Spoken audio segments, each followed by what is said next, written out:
Sound of soft rain, a distant echo of thunder. They said Ravenshade was a quiet town, a place where nothing ever happened. But that night the silence screamed. The wind howled through the old oaks, and the street lights flickered as if they were afraid of the dark. From the edge of the woods I felt a presence. Someone or something was watching, the kind of feeling that makes the hair on your arms stand up and your heart pound against your ribs like a trapped bird. It was a cold, primal fear seeping into the air with the rain. The next day at school, the world felt tilted. The hallways were loud, filled with the usual chatter and laughter. But one voice was missing. Ilias's chair in English class was empty, just a void. No one seemed to notice, or if they did, they didn't care. But for me, it was like half the air in the room had vanished along with him. His absence was a heavy, suffocating silence that followed me through the day.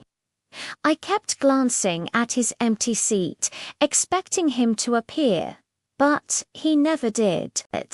It was then I knew something was terribly wrong.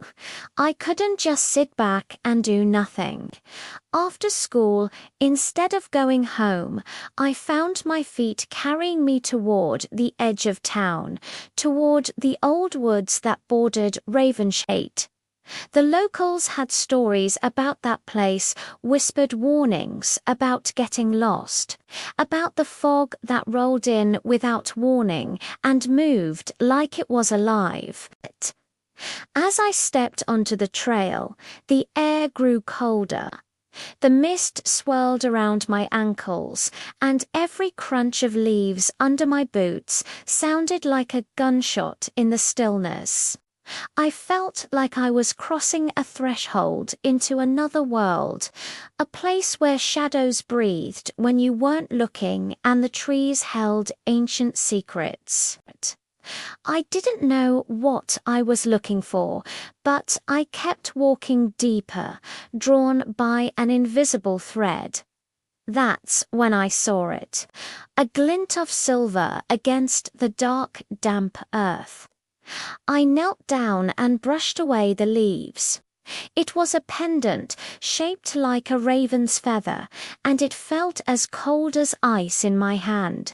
Even in the dim light of the forest, it seemed to glow with a faint, otherworldly light.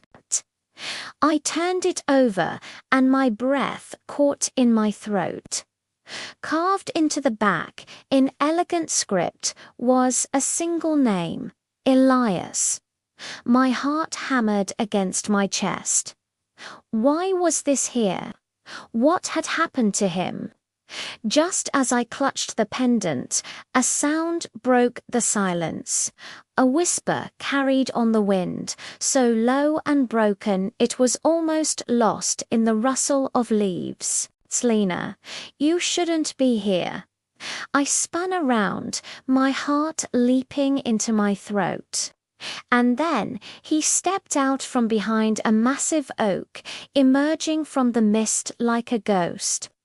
It was Elias, but he was different. His skin was unnaturally pale, and his dark coat fluttered around him, making him look like a creature of the night. His eyes, they were brighter than the moon, holding a sorrow I couldn't comprehend. He moved toward me, and his hand brushed against mine as he reached for the pendant. His touch was colder than death, a shocking, bone-deep chill that stole my breath. When his gaze met mine, the world shattered. I saw a flash of terrifying Image's crimson eyes burning in the dark, blood on snow, the glint of fangs, the fury of a lightning storm, and the heartbreaking image of broken feathered wings. It was a storm of chaos and pain, something that wasn't human. I stumbled back, the pendant falling from my trembling hand. "What are you?" I whispered, my voice shaking. He didn't answer directly, but a sad, knowing look crossed his face as he faded back into the shadows. "Not what you think," he said, his voice a murmur, "but everything you fear," and in that terrifying moment I finally understood. The monsters of Ravenshade weren't hiding from us. They were hiding me from them.